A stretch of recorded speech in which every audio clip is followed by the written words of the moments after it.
neutral. Okay? So man siya ang paghimo sa kombinasyon or ang paggamit sa combination strikes. So siya tawagan niya 5 consecutive strikes in one count.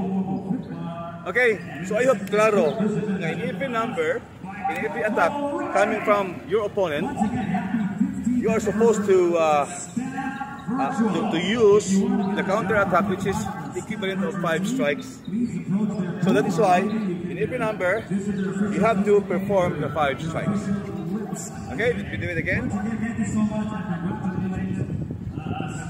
1,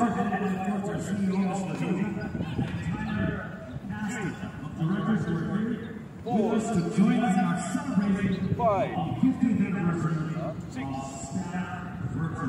Akong hinayon. 1, 2, 3,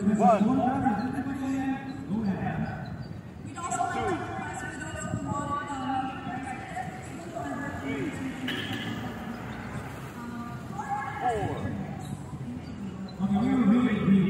5, 6.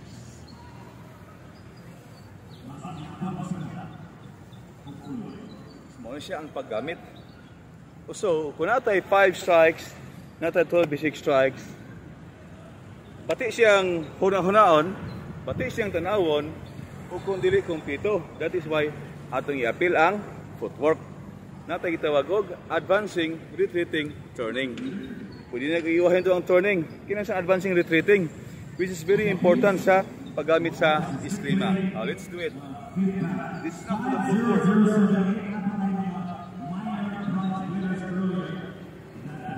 1, 2, 1.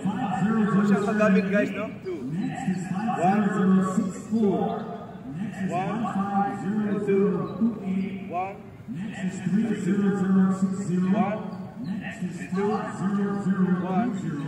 and 2. Nag-side ko, kaya para nga makita siya o kung giyon sa paglihok.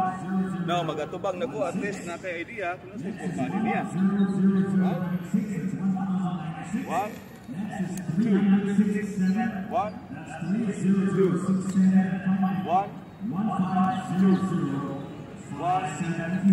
and 2, 1, and 2.